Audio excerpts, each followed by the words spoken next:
Most of us are using our fellow motovloggers just to gain good reputation.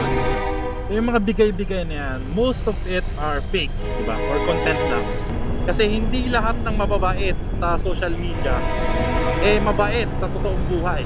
Kung ikaw mismo yung makakaranas ng ganon, pinamukha sa social media na mabait siya, binigyan ka ng ganito, binigyan ka ng ganyan, ano ang mararamdaman mo?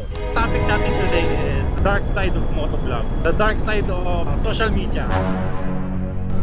Okay, what is up mga tol? Tirik ang araw. Ayan, tirik na tirik ang araw. Siyempre, sasabayan natin yung init ng araw. Let's say, topic natin today is about the dark side of motovlog, diba? The dark side of social media. Alam nyo ba mga tol na there are instances na about sa mga contents, mga bigay-bigay, diba? Most of it are just contents. Ika nga nila, sabi nga, diba? Pinangakuan ka na nga, bakit pa namin tutuparin? Mga ganun. So yung mga bigay-bigay na yan, most of it are fake, diba? Or content lang. Sabihin na natin, sige, part lang siya ng industriya na content, nga, content creators, di ba? Pero, di ba, kung ikaw mismo yung makakaranas ng ganon, pinamukha sa social media na mabait siya, binigyan ka ng ganito, binigyan ka ng ganyan, ano ang mararamdaman mo, di ba? So yun yung dark side of motovlog.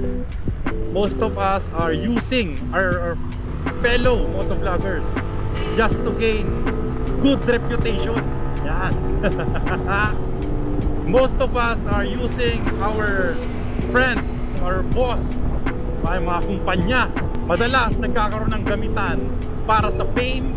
Madalas gumagamit ng kapwa para lang sa mabangong pangalan. Ika nga politiko pero hindi tumatakbo.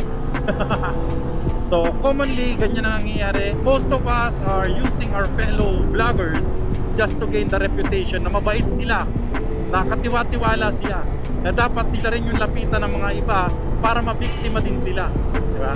Well, I'm against that na rin naman since I experienced it. Pero yun nga, mag-ingat na lang siguro ang magiging payo ko, mag-iingat.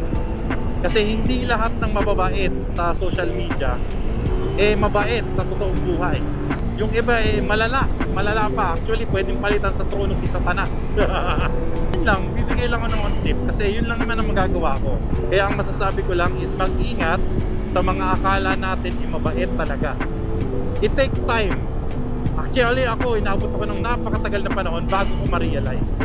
I have burned bridges for them, di ba? Sumunog tayo ng mga tulay. Tapos hindi natin alam na mali pala yung ginagawa natin. So masakit na realization kasi alam niyo yun, maraming sinacrifice na friendships, connections. Sabi ko nga di ba sa previous video ko, magbibigay ako ng mga traits ng mga klase ng mga narcissist. If you want to learn more about them, diba, keep in touch sa mga video ko, lalong-lalo na pag ganito yung point of view ko kasi kwento talaga ako ng mga nangyayari. So yes, masarap sa pakiramdam kasi nadadamay tayo sa, di ba, sa glory nila.